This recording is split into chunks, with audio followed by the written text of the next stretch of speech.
Bom dia a todos. Sejam muito bem-vindos ao primeiro simpósio de atualização médica, realização Grupo DASA e Instituto Unimed Rio. Convido ao palco o Dr. Eduardo Costa de Freitas Silva, mestre e doutor em Medicina e membro do Conselho Técnico Consultivo do Instituto Unimed Rio. Bom dia a todos. Assim, é com muita alegria que eu dou boas-vindas a todos vocês. E aproveito para agradecer, né, a presença de todos num sábado de manhã, a participação dos colegas cooperados que vão trazer casos clínicos e vão participar de moderação de mesas, e o apoio fundamental aqui do Grupo DASA, que é um parceiro que tem se mostrado muito interessado numa medicina em prestar serviços de qualidade e teve até o movimento inicial de parceria para discutirmos esses assuntos. Nossa ideia é que esse primeiro simpósio seja o primeiro de vários, né? Todos conhecemos os problemas pelos quais a Unimed Rio passou. A Unimed Rio é a principal mantenedora do Instituto Unimed, e o Instituto Unimed ele foi criado para promover atividades de ensino, de pesquisa e de responsabilidade social, coisas que não são objeto específico de uma cooperativa. Por isso, o Instituto Unimed existe, e por isso ele foi mantido, só que com uma estrutura bem mais enxuta, e agora muitas coisas já têm acontecido em termos de ensino e treinamento para os colaboradores das unidades próprias da Unimed, e agora nós estamos iniciando um ciclo que eu espero seja bastante proveitoso, de atualização com foco em nós todos cooperados. Eu convido aqui para a mesa de abertura o doutor Rafael Bastos Rocha, que é diretor médico da DASA Rio, é médico radiologista pelo FRJ, com especialização no Massachusetts General Hospital.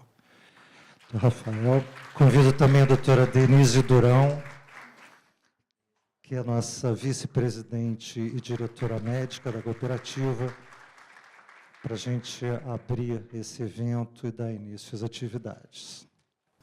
Bom dia a todos. É um grande prazer estar com todos vocês aqui e com a turma da Unimed, nesse evento conjunto, nessa agenda tão rica que a gente vai ter hoje aqui, né? Nossas empresas são empresas bem tradicionais, né, fortes no segmento, a gente já faz parte da história aqui do Rio de Janeiro e atua muito em conjunto, né? E a gente está sempre comprometido em trazer os melhores métodos, as melhores alternativas, os principais exames para todos nós aqui, mas também sabemos que esse é o grande desafio que a gente tem hoje, ou seja, racionalizar a utilização desses melhores recursos, desses melhores ativos que a gente está sempre comprometido em trazer. Então, nossa agenda hoje está muito em cima disso, ou seja, trazer, disponibilizar, mas em conjunto com vocês, de fato, usar da melhor forma. Essa é uma agenda que ela veio para ficar. Então, a gente que está junto para falar disso aqui hoje, né? A gente espera que seja um primeiro de muitos eventos em conjunto. A gente tem uma relação entre as empresas muito sólida, muito presente, e outros vão vir, né? A gente está conversando agora sobre um tema em cardiologia mais para frente, outras áreas que têm grandes desafios aí de tecnologia e de utilização. Então, essa é a agenda nossa, sem dúvida, em parceria com vocês. Muito obrigado por estarem aqui hoje e estamos à disposição. Bom dia a todos. Um dos 7 princípios básicos do cooperativismo é educação, formação e informação. E, para colocar esse princípio em prática, contamos com o Instituto Unimed Rio. Todo mundo aqui sabe as dificuldades que nós passamos, mas as dificuldades passam, o trabalho continua e nós estamos aqui. O Instituto Unimed Rio, sem fins lucrativos ou econômicos, visa estimular o desenvolvimento social e humano e gerar conhecimento para a área de saúde. Com o Instituto, ampliamos nosso compromisso de incentivar transformações positivas com foco na saúde, no bem-estar e na evolução da medicina. E acreditamos que podemos potencializar os resultados a partir de parcerias com outras marcas. E isso é o que nós estamos fazendo aqui com o Grupo DASA. Estar promovendo esse simpósio hoje, junto com o DASA, é uma prova de que a parceria está dando certo. Agradeço a todos, agradeço ao grupo e boas-vindas a todos os cooperados.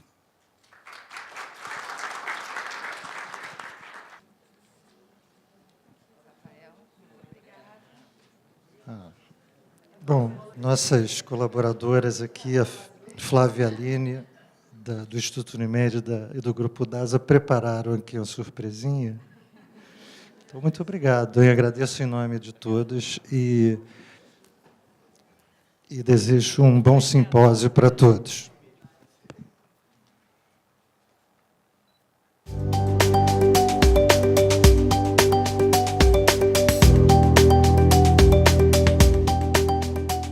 Vamos dar início à nossa primeira atividade, né? Então, eu convido o doutor André Felipe Marcondes Vieira, que é professor da Universidade Souza Marques, Estácio de Sá Federal Fluminense, mestre em Biologia Experimental pela UERJ, doutorando em Clínica Médica na UFRJ.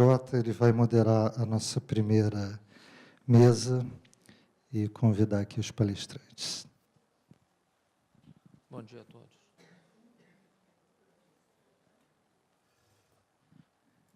Bom dia a todos.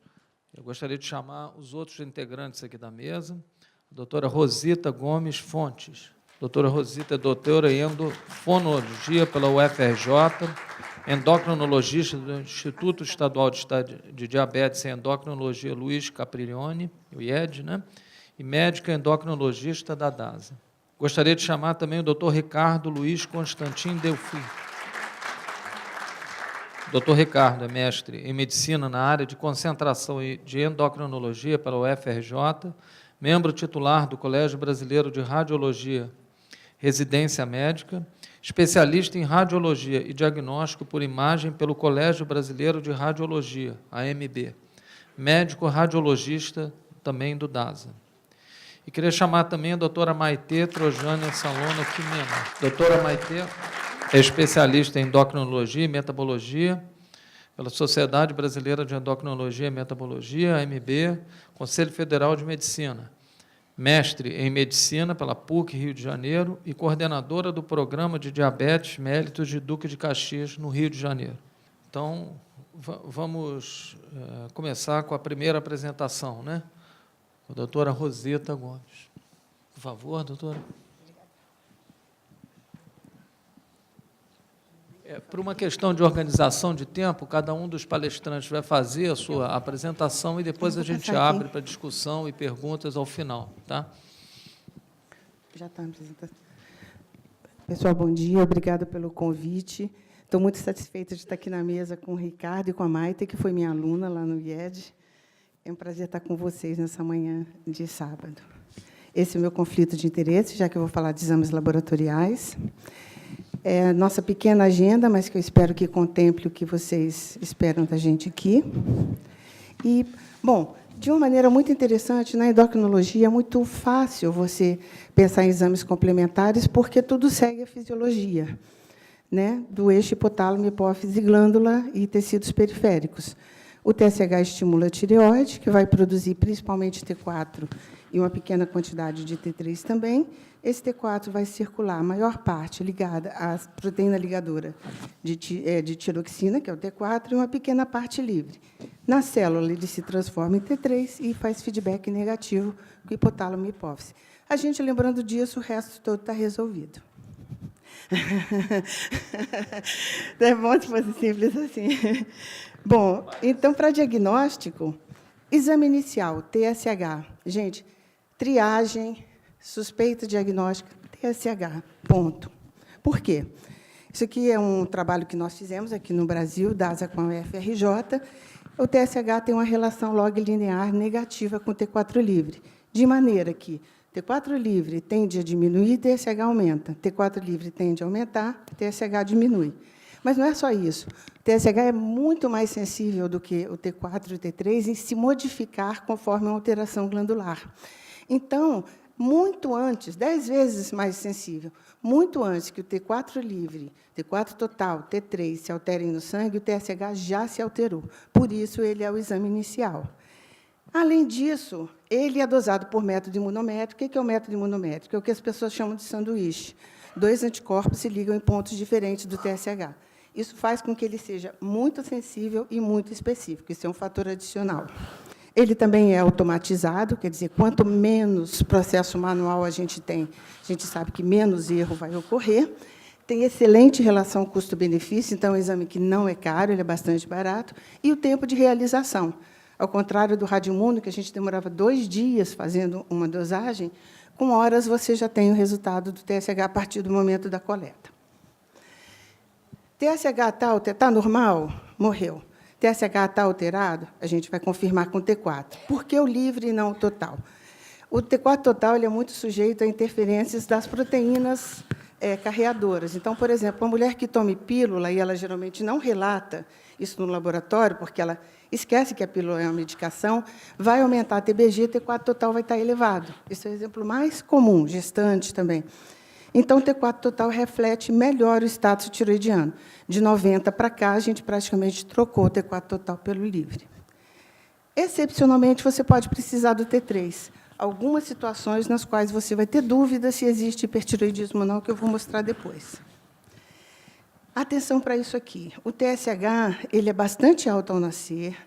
Por volta da puberdade, ele já se encontra em níveis semelhantes ao do adulto jovem, e o TSH aumenta fisiologicamente com a idade. Então, o indivíduo de 65 anos com TSH de 5,7, ele não tem hipotireoidismo subclínico. Indivíduo de mais de 80 anos com TSH de 6, ele não tem hipotireoidismo subclínico. Isso está normal para a idade dele. Isso foi um estudo que nós fizemos também com o Mário Weissman, no Fundão e DASA. Já na gestante, por conta daquele aumento da gonotrofina coriônica no primeiro trimestre, isso faz com que o T4 livre aumente um pouquinho, TSH cai, então o valor superior de referência vai ser mais baixo do que da não gestante. Esse é um trabalho que está sendo publicado nos arquivos, foi a tese de doutorado da Nathalie, que é do Fundão, e ela do IED também. E depois ele vai voltando ao normal durante o restante da gestação, enquanto o T4 livre vai caindo fisiologicamente também. Então, vamos lá. É um algoritmo muito simples de hipotireoidismo. Ou na suspeita da doença, ou quando você tem TSH elevado, em algumas situações em que a gente deve fazer triagem, que tem aqui, esse TSH, se ele estiver elevado, muito importante, confirmar 8 semanas depois. Por quê? Isso pode ter sido um aumento transitório sem significado nenhum. Não é erro do laboratório, como algumas pessoas pensam. Você confirma que ele está elevado, você vai dosar o T4 livre. Se ele está baixo, o hipotireoidismo primário, bastante clássico, bastante comum. Acabou, não precisa mais por enquanto. Se o T4 livre está normal, você está diante, então, da situação de hipotireoidismo subclínico, que é até mais comum do que o hipotireoidismo clínico, lembrando de considerar o valor de TSH para cada idade. Em ambos os casos, é interessante você dosar o TPO, por quê? Se o anti-TPO está positivo, você diagnostica a doença tiroidiana autoimune, fase de hipotireoidismo, que é a causa mais frequente de hipotireoidismo. O anti-TPO é um exame, nós estávamos até conversando aqui no início, eu e a Maite, é um exame de diagnóstico, é para você diagnosticar a doença autoimune. Ele tem 95% de correlação com a anatomopatologia. Não é um exame de acompanhamento, não te acrescenta em nada se o anti-TPO subiu, desceu, isso vai acontecer normalmente. Tá? Não é para acompanhar o paciente. Já no hiper, um pouquinho mais sofisticado, mas ainda assim bastante simples também, você não é recomendada a triagem para hiper, né? Mas tem algumas situações que, a critério do médico assistente, pode ser solicitado TSH. Se ele está suprimido baixo, de novo, você repete. Ele claramente suprimido, TSH claramente suprimido, abaixo de 0,1. Com T4 elevado, é o hipertireoidismo clássico, que geralmente vem acompanhado de sintomas, às vezes com oftalmopatia, 50% a 80% dos casos é BDT. Eu deixei aqui TRAB-TSI soltos, porque eles não são essenciais. TRAB dosa o anticorpo estimulador e o bloqueador do receptor de TSH. TSI, a DASA já está fazendo, dosa só a imunoglobulina estimuladora, que é o que interessaria para diagnóstico de doença de Graves. Eles não são essenciais para diagnósticos, mas podem auxiliar o médico no controle depois de 1, 2 anos de tratamento, para você prever recidiva ou não. Já é uma questão mais sofisticada. Se ele está normal, aqui é uma daquelas situações em que você precisa do T3. Né? Total, geralmente os guidelines recomendam o total, vai da experiência do médico, eu tenho muita experiência com o livre. E se ele está normal, um hipertireoidismo subclínico. TSH suprimido ou na faixa duvidosa. Isso aqui, vocês veem, vai do valor mínimo até o claramente suprimido. Então, o TSH que está na faixa duvidosa. Pouquíssimos pacientes podem estar com isso aqui e ser fisiológico, ser normal. São poucos. A gente tem que ficar mais de olho nesse paciente. E se o T3 está elevado, sim, ele tem hipertiroidismo. Alguns usam o termo hipertiroidismo por T3. Ou a fase inicial de um bócio difuso tóxico, ou, em 60% dos casos, é um bócio multinodular ou um bócio nodular atóxico. Aqui é muito importante que a gente tenha a ultrassonografia para ver se tem nódulos e a cintigrafia para ver se esse nódulo é quente, hipercapitante.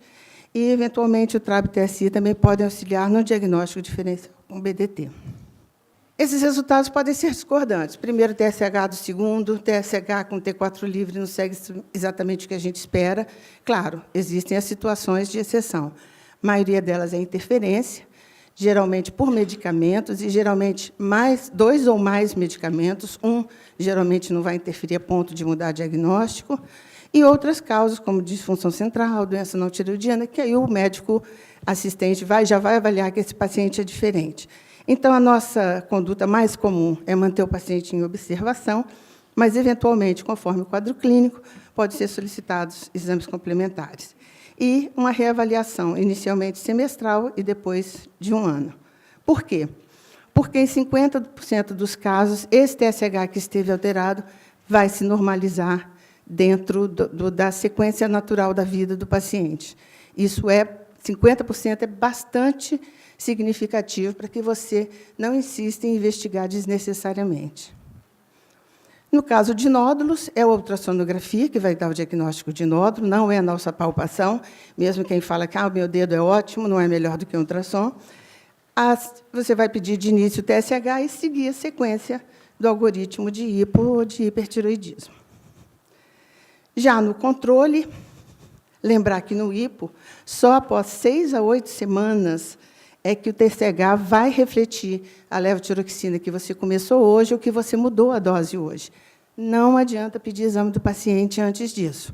Você vai ter uma discordância entre T4 livre e TSH que vai te confundir. Já no hiper, assim como o TSH é muito sensível para diagnóstico, ele não é bom para acompanhamento. Por quê? Ele pode ficar meses, até anos, suprimido. Então, na verdade, a sua diminuição, o seu ajuste da droga antitiroidiana vai ser conforme o nível de T4 livre. Eventualmente, se houver dúvida do T4 livre do T3. Não é o TSH o exame mais importante para você acompanhar tratamento de hiper. E, claro, dessa interação entre médico e laboratório, que vem um bom diagnóstico, pelo menos com isso aqui, em 90% dos casos, a gente... Foi simples, não foi? Eu disse no começo. Aqui está meu e-mail, meus telefones, façam contato, se quiserem a aula, se quiserem esses artigos desses trabalhos que eu publiquei, fiquem à vontade. Tá bom? Obrigada. Gostaria de chamar o doutor Ricardo Luiz. Não, está ótimo. Bom dia a todos, obrigado pelo convite à comissão organizadora. É muito bom estar aqui com vocês hoje, sábado. Muitos rostos conhecidos que eu não vejo há muito tempo. Tá? Bom, vou falar sobre o diagnóstico de imagem na doença nodular da tireoide, eu vou focar nisso. Bom, a importância da sonografia nos últimos anos, nas últimas 2 décadas, teve uma importância muito grande no diagnóstico, no acompanhamento também, na estratificação do risco do nódulo de tireoide. A gente avalia a topografia e medida na disseminação regional do câncer de tireoide. Tá? A ultrassonografia teve um papel importante na prevalência do nódulo tireoidiano, principalmente por conta da tecnologia, que melhorou muito nos últimos anos. O acesso, hoje todo mundo tem acesso à ultrassonografia, e também por conta da nossa cultura de screening, check-up, que, na verdade, é uma cultura questionável. E, com isso, também, a incidência e a prevalência do câncer de tireoide aumentou por conta dessa tecnologia também e da ajuda da sonografia na punção aspirativa por agulha fina. Bom, a primeira coisa que todo mundo pergunta é se o nódulo é benigno ou um nódulo maligno. Tá? Então, na última década, Foram criados vários guidelines, tá? Inclusive da ATA, um guideline brasileiro, guideline do Colégio Americano de Endocrinologia, inúmeros TIRADs, inclusive esse aqui é a nossa publicação do ano passado, para ajudar a gente a gerenciar o nódulo tiroidiano. Bom, importante e o que, na verdade, todos convergem que os achados sonográficos, esses que eu vou detalhar, são os mais importantes em relação à estratificação. Primeiro, a natureza sólida, um nódulo sólido, câncer. A maioria do câncer é composta pelo nódulo sólido. Tá? A hipoecogenicidade. O que é hipoecogenicidade? É quando o nódulo é escuro.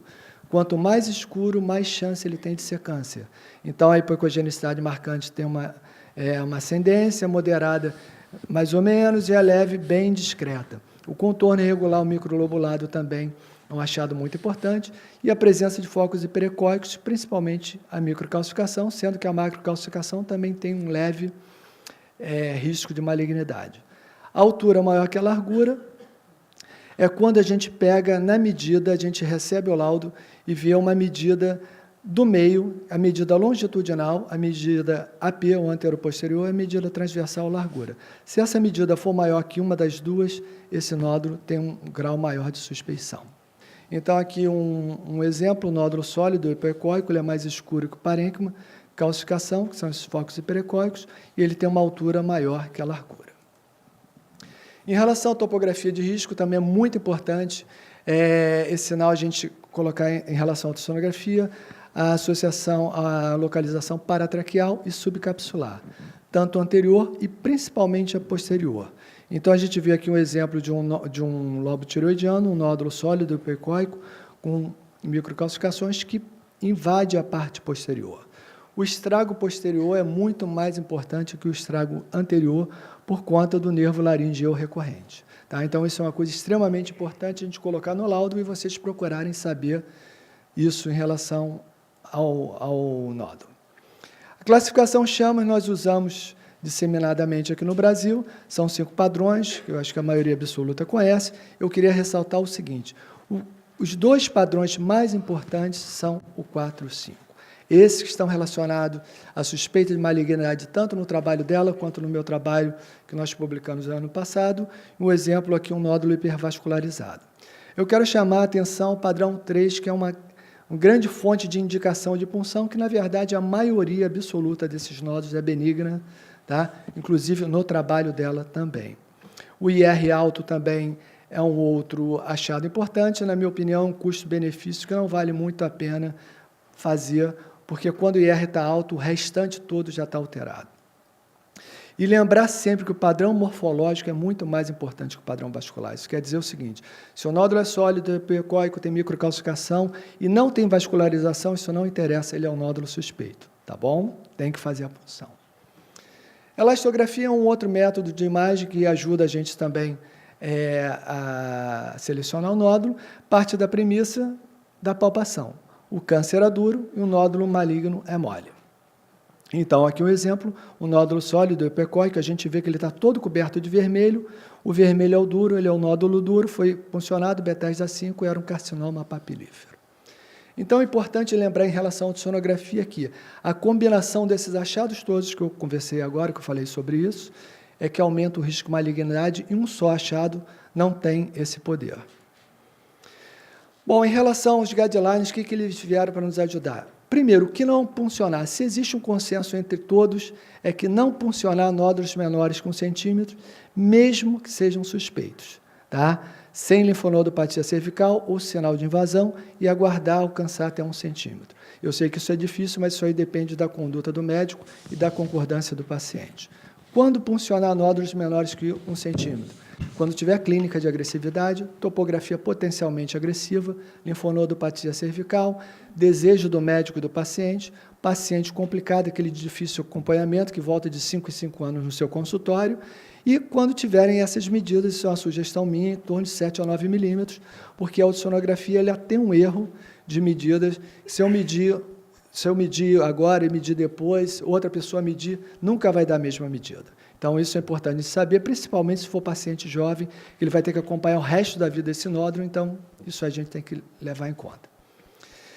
Sabendo isso, nós vamos fazer a punção aspirativa, que a punção aspirativa é um exame simples, rápido, tá? Preciso, sempre solicitar a citologia do CELBLOC.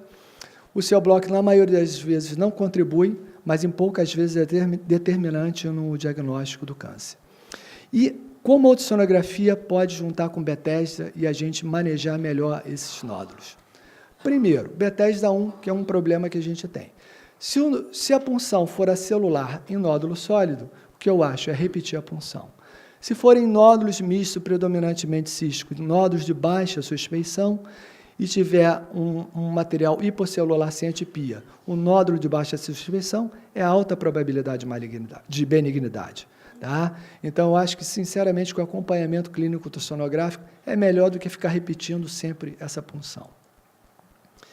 Em relação à categoria 3, que é um outro probleminha que a gente tem, é sempre ler a nota de observação do patologista, que ali, às vezes, está o pulo do gato. Tá? Em relação ao que eu vou chamar a atenção da atipia significado indeterminado, na verdade, essa atipia está sempre relacionada a achados sonográficos de suspeição. Tá? Isso aí tem vários trabalhos já relacionados a isso, inclusive o Bethesda, em 2018, mudou, deu um risco de malignidade diferenciado a essa categoria. Bom, quando repetir a PAF faz diferença? Nódulos suspeitos, categoria 1, 2 e 3, eu digo categoria 2, porque se o nódulo for muito suspeito, eu acho que vale a pena acompanhar e fazer uma punção posterior. Nódulos com calcificações na tireoidite Hashimoto também tem um risco maior de malignidade. Quanto tempo depois? 3 meses? Não necessariamente. Para mim, se o nódulo for suspeito, ele pode fazer na semana seguinte, que não vai fazer diferença nenhuma em relação a isso. Repetir quantas vezes categoria 1? Eu acho que no máximo uma vez. Tá? Principalmente nódulos mistos, componente fibrótico e muito vascularizado, porque a chance de ser Bethesda 1 novamente vai ser a mesma. Então, o ultrassom vai ser mandatório nisso, no acompanhamento. E se for nódulo suspeito, com a segunda PAF Bethesda 1, eu acho que o importante é levar para a cirurgia. Crescimento do nódulo no segmento. Isso é uma outra grande indicação. A gente tem que saber que a taxa de crescimento isoladamente não é um bom critério. Tá? Isso quer dizer o seguinte, se um nódulo é baixa suspeição e cresceu, ele continua sendo baixa suspeição. Tá? É a história natural da doença nodulada tireoide, que é composta principalmente pela hiperplasia nodular, que são nódulos mistos, nódulos cistos, nódulos com componente líquido, que muitas vezes o que cresce é o componente líquido e não o componente sólido. Bom, categoria 2, quando não repetir faz a diferença. Se tem a citologia benigna, não precisa ter encontro anual com o radiologista. Tá? Não precisa repetir todo ano para validar, é benigno. E tendo 2 citologias benignas, é considerado como benigno, e estabilidade clínico-sonográfica maior que 2 anos, também é considerado como benigno, e muitos desses guidelines dizem que não precisa nem acompanhar mais esse paciente clinicamente e sonograficamente.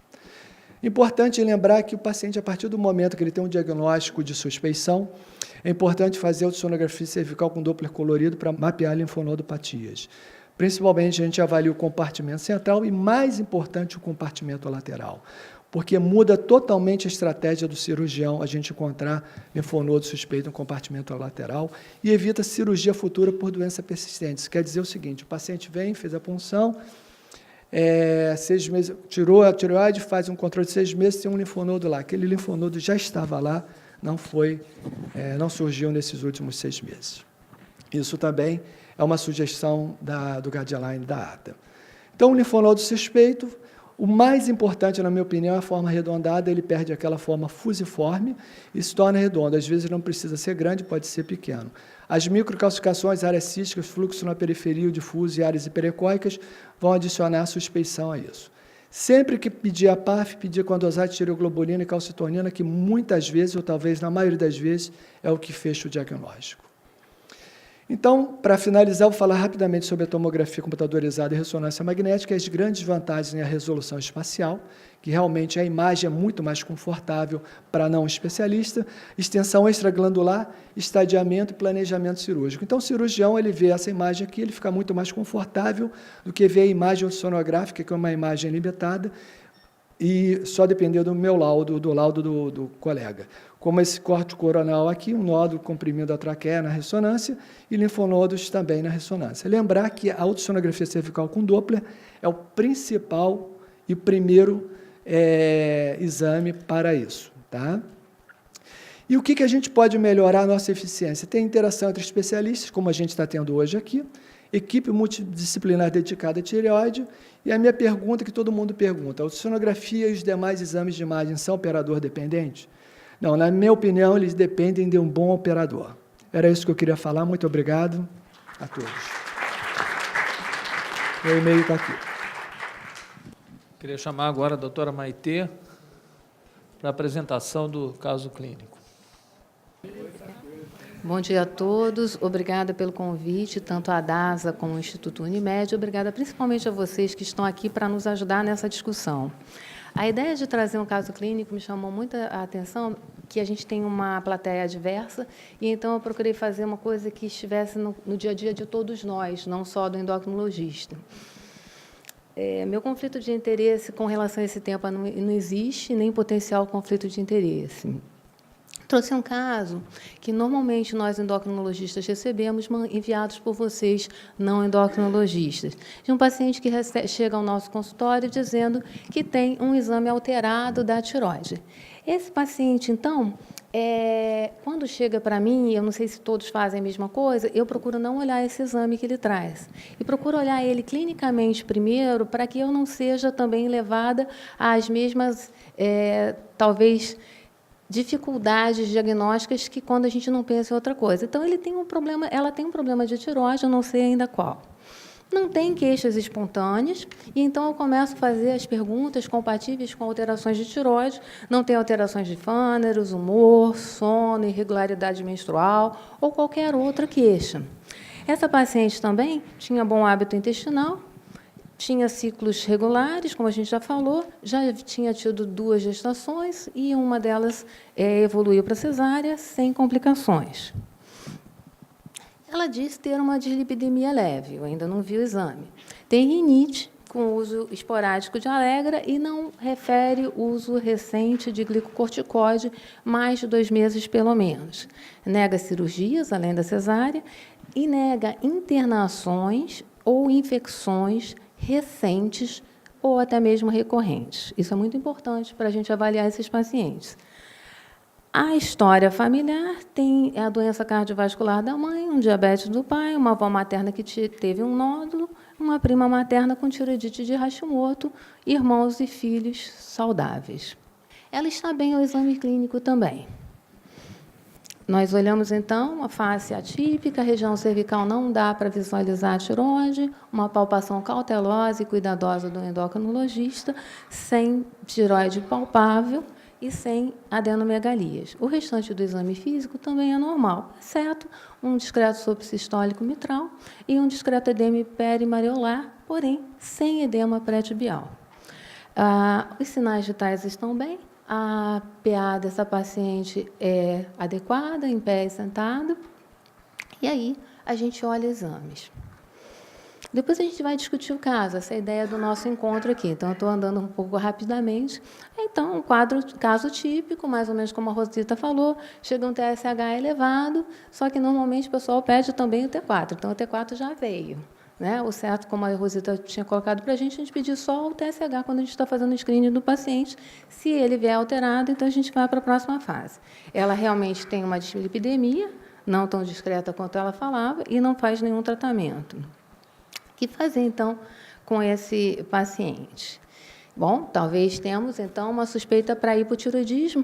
Sim, parece que sim. Tá? Então, quando a gente mede o TSH veio elevado na idade dela, acima de 8, tá? Acima da normalidade, o normal é a gente fazer o T4 livre para ver se confirma com o hipotireoidismo primário. Não parece ser o caso. É necessário uma segunda medida de TSH. Nesse caso, o endocrinologista, ele tem como orientação, tanto da ATA como da SBEM, que só deve pedir ultrassom quando existe uma tireoide palpável. Um nódulo, a Rosita tem razão, a gente pode ter capacidade ou não para palpar um nódulo, mas a orientação, tanto da ATA como das SBEM e os demais órgãos, é que a gente passe a pedir ultrassom quando palpa a tireoide. Como a tireoide não foi palpada, eu não pediria essa ultrassonografia. Deixa para nós questionarmos e discutirmos a seguir. As causas mais frequentes de termos uma tiroxina, um TSH elevado com a tiroxina normal, seria realmente o hipotireoidismo subclínico, e a gente deve pensar nesse caso. Tá? Pode haver interferência de ensaio, como a Rosita já colocou para a gente, também inúmeros medicamentos. Se ela viesse com uma queda de cabelo, era bem provável que ela estivesse tomando uma vitamina e não contasse para a gente, que tivesse grandes quantidades de biotina, que normalmente também pode ser um dos nossos problemas nessa hora. Então, o paciente ele não descreve, ele não conta que está tomando vitaminas. Existem remédios que, como eu acho, que o paciente passa a ser amiguinho do remédio. Então, ele acha que aquilo não é remédio. Então, a gente pergunta 500 vezes o que está tomando, e, principalmente, quando tem um achado de exame alterado, para a gente ver se realmente qualquer uma dessas medicações realmente não está sendo tomada. Né?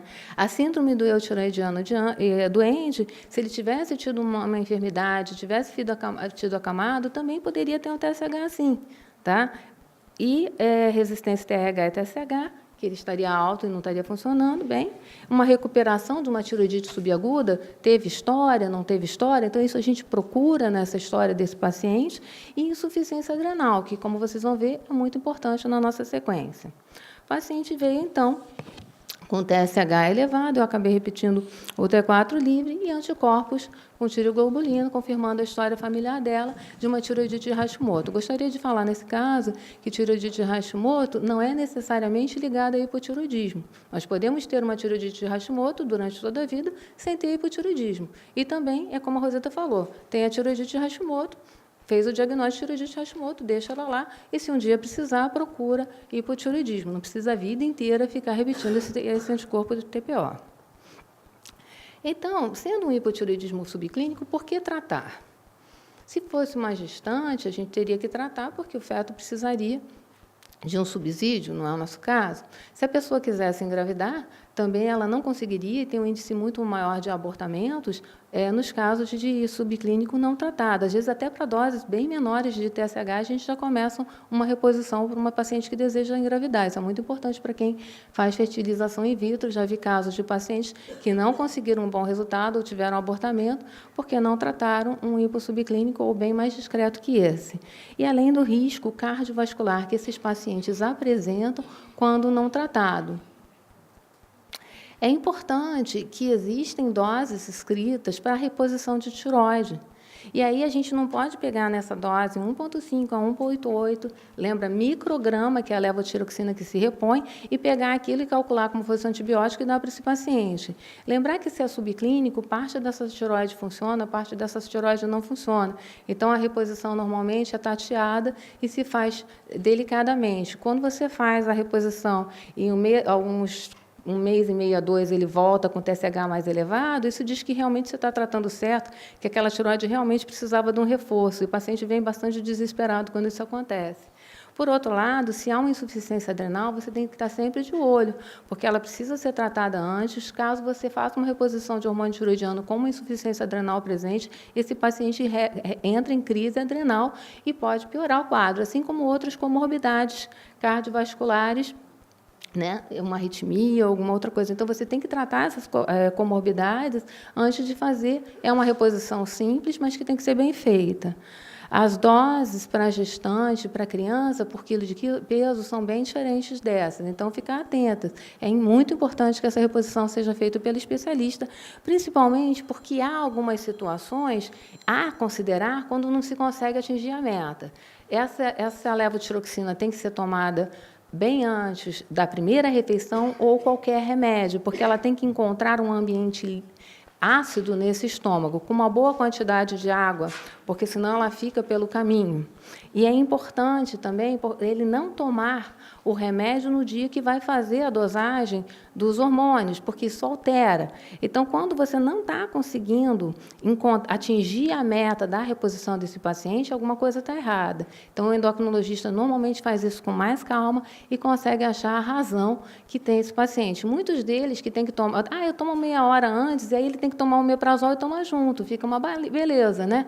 Em vez do ambiente ácido, ele consegue um ambiente básico, e esse é um erro muito comum. E tomar o remédio que ele toma em jejum antes de fazer o exame também é muito comum, porque ele não lembra que, quando ele tomou o remédio, ele deixou de estar em jejum. Então, tem que reforçar essas coisas. Tá? Quando vai repetir? No começo, a gente repete mais vezes. até estabilizar. Depois que estabiliza, essa repetição pode ser 6 meses, 12 meses. Então, dependendo do paciente, não precisa ficar repetindo o exame toda hora. E detalhe, se o endocrinologista já está tratando, eu acho que não precisa todo mundo ficar pedindo todos os exames também. Eu vejo isso, meu paciente que tem um hipotireoidismo, ele vem com o exame de todo mundo quer tratar o hipotireoidismo junto. Deixa o endócrino trata, calma, gente, a gente vai olhar, entendeu? Porque é um custo, não é caro, mas é desnecessário. Vamos deixar esse recurso para ser usado com alguma coisa que o paciente precise mais, né? Então, espero ter atendido, espero que a gente possa discutir agora um pouquinho. Obrigada pela atenção de todos. Então, vamos abrir aqui um pouco para discussão. Alguém espontaneamente... Pois não.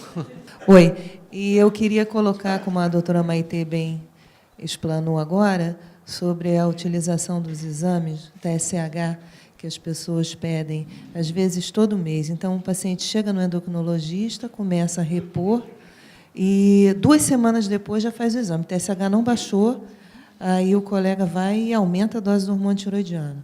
E ele não volta no endocrinologista, e dali a menos de um mês fez de novo. Já tinha uma paciente que começou a reposição, 2 semanas depois não baixou o TSH, aumentou o hormônio, depois, mais 2 semanas, não abaixou, aumentou o hormônio e chegou com quadro de hipertiroidismo. Então, por favor, atentar o prazo de pedir esse TSH para o paciente, senão você vai acabar descompensando ele, né?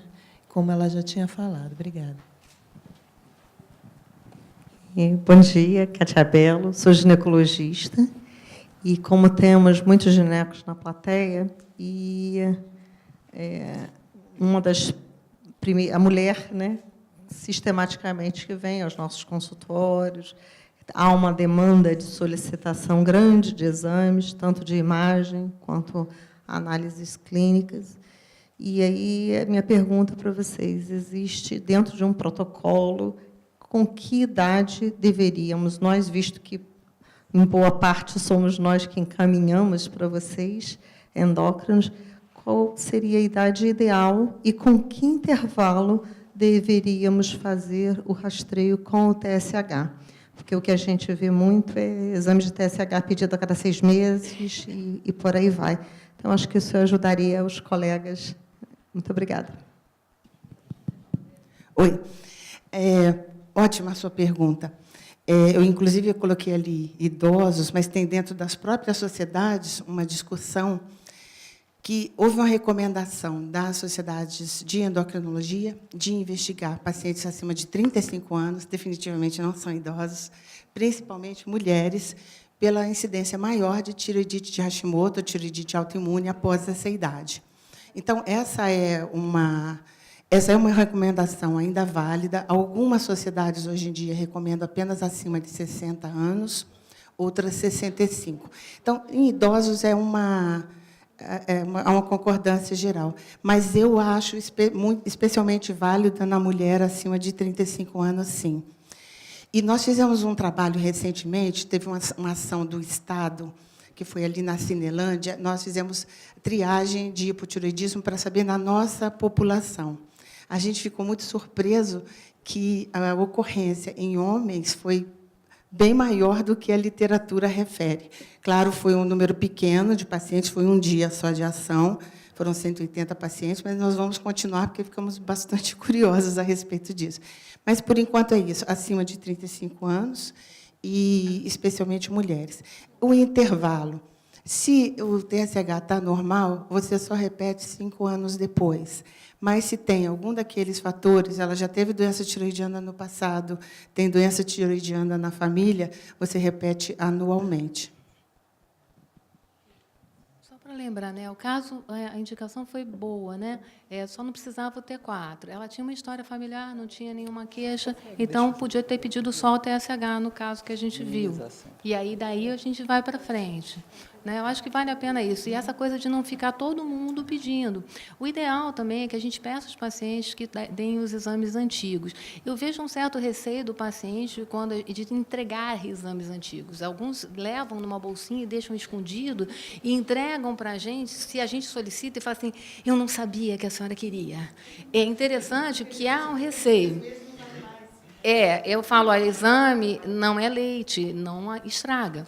Traga e, na próxima vez, então, me traga os anteriores, se não tiver trazido. Isso é muito importante, gente. Então, vamos tentar fazer isso. Eu acho que o ideal é que, daqui a um tempo, a gente tenha acesso a todos esses exames, toda vez que o paciente entrar, e a gente vai ter acesso a isso. Essa é a parte que a gente melhor quer. Tá? Bom, TSH não é muito a minha área, mas eu só queria colocar uma coisa em relação ao que você falou. É o seguinte, hoje em dia, apesar da questão do nódulo de tireoide ser extremamente prevalente a mulher, mas hoje em dia a gente tem muito homem com nódulo de tireoide, eu faço muita punção de homem atualmente, e muitas vezes por conta da mulher, porque a mulher já tem a cultura de ir a ginecologista e tudo mais, então acaba tanto por conta das empresas de check-ups que muitas pessoas fazem por conta do trabalho, a mulher incentiva o homem a procurar o endocrinologista ou clínico e acaba fazendo a sonografia e encontrando o nódulo de tireoide. Então, hoje, o nódulo de tireoide é muito comum em homem também. A questão do nódulo, outro dia eu estava conversando justamente com um radiologista, ele falou assim, por que vocês, endocrinologistas, são contra a ultrassonografia como screening de nódulo? Nós não somos contra, mas é assim, uma questão de responsabilidade social. O custo-benefício é muito alto se você faz ultrassonografia de todo mundo, tanto para o setor público como para o setor privado. E o privado, diga-se, planos de saúde ou o seu próprio bolso. Então, sendo que a maioria dos nódulos de tireoide é benigna, se eu fizer um ultrassom aqui, Ricardo, não faz não, deve ter um nódulo. Os nódulos, mesmo quando malignos, têm uma evolução bastante arrastada. Você pode diagnosticar nódulos menores que 1 centímetro, nódulos pequenos, com características totalmente benignas, e vai causar uma ansiedade nesse paciente. Isso tem sido um ponto que a gente tem, como a gente diz, valorizado muito na endocrinologia, que é você passar a tratar esse paciente como doente, porque tem um nódulo que não vai causar problema nenhum para ele a vida inteira. Essa é a questão. Claro, como tudo na medicina, nem sempre nem nunca. Vai ter exceções, e é para isso que existe o médico. Senão, a gente jogava isso num computador, a pessoa pegava em casa e ela fazia seu exame. Por isso, ele vai ao médico. Né? Oi, bom dia. Mônica Timóteo, sou endocrinologista. Essa pergunta do doutor Ricardo Delfim é com relação à linfonodo cervical, a linfadenopatia cervical. A dúvida é a seguinte, a gente encaminha o paciente para cirurgia, papilífero, tal, operou, digamos que o cirurgião não tenha colocado, que verificou ou tirou linfonodos. E a gente faz a solicitação da ultrassonografia cervical para avaliar algum tipo de recorrência. A gente pode se orientar pelo aparecimento, pela localização da cadeia do aparecimento do linfonodo, ou apenas da morfologia? Qual é a sua orientação com relação a isso?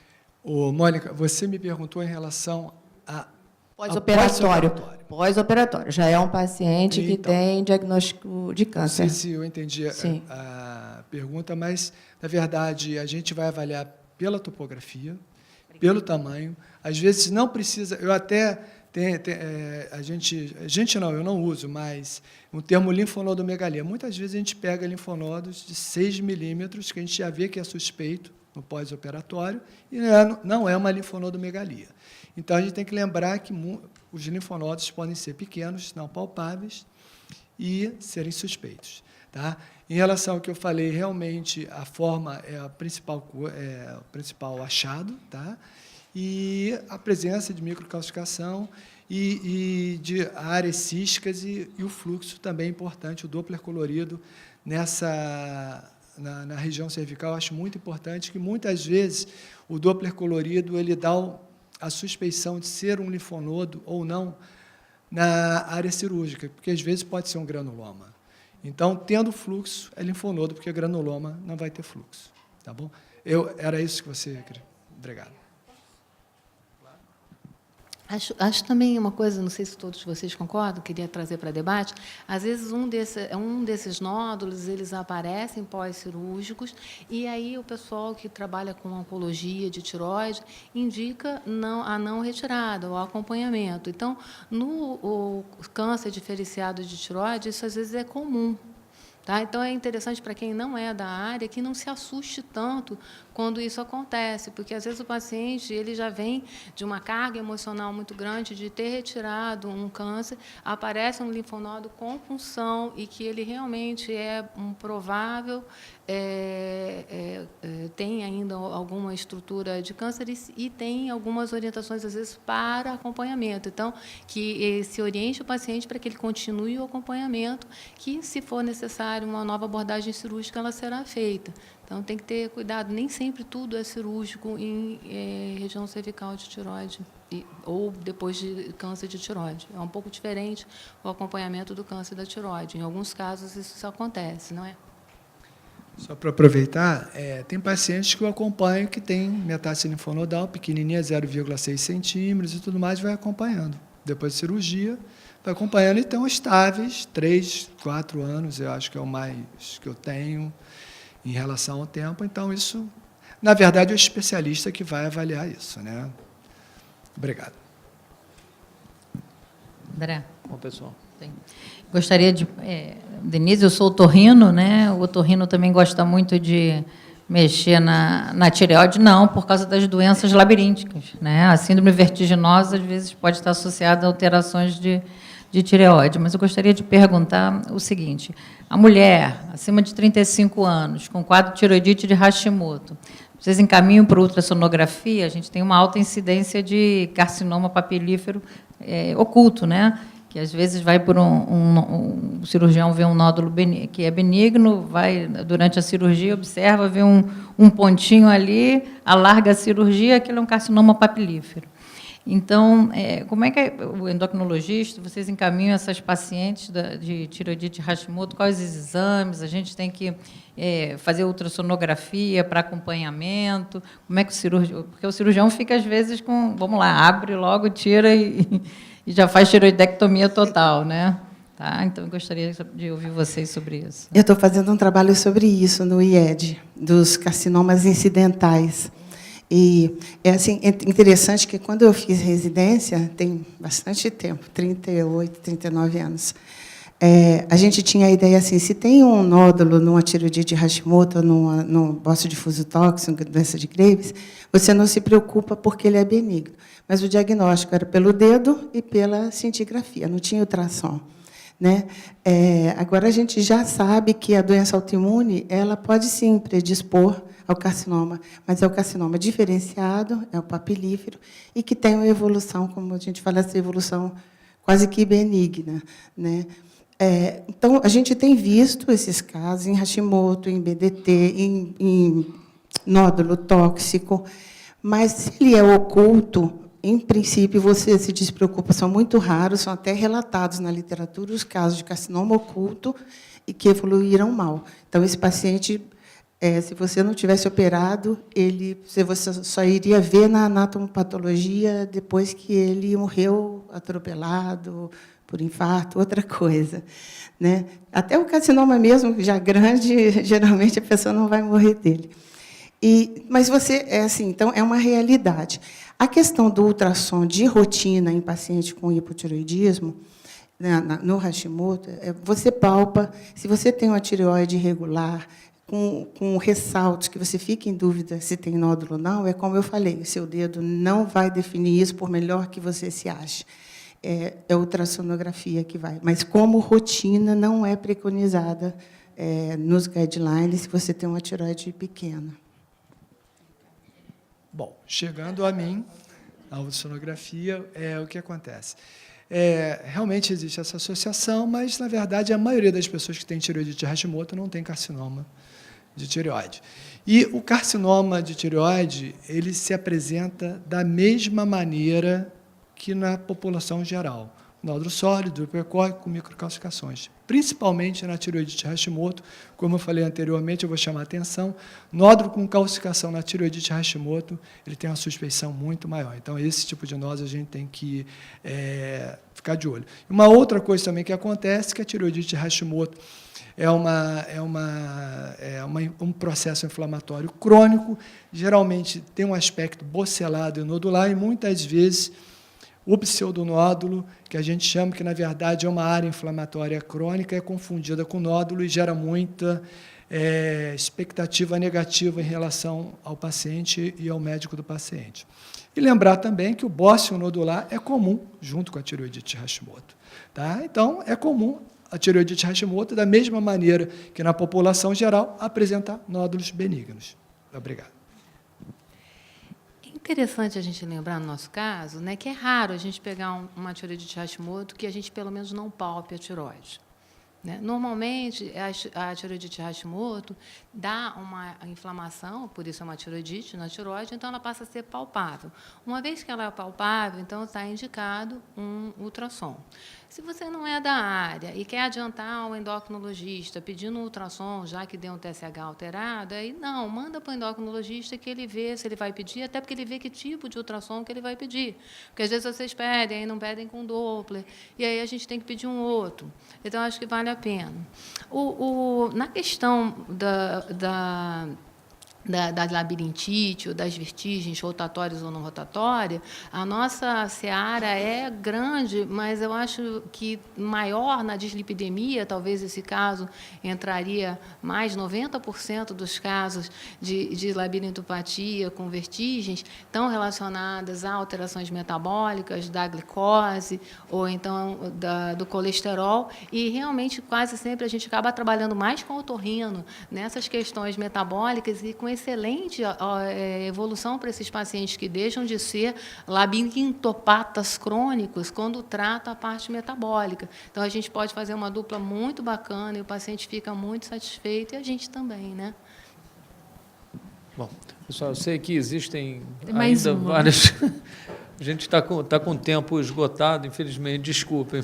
Eu sei que é um tema bastante interessante, que suscita muita discussão, né, mas a gente tem que encerrar. Isso aí. A gente, infelizmente, tem que encerrar o módulo, agradecer a todos aí, principalmente aos palestrantes que enriqueceram bastante a nossa manhã aí com seus conhecimentos. Tá? Obrigado a todos.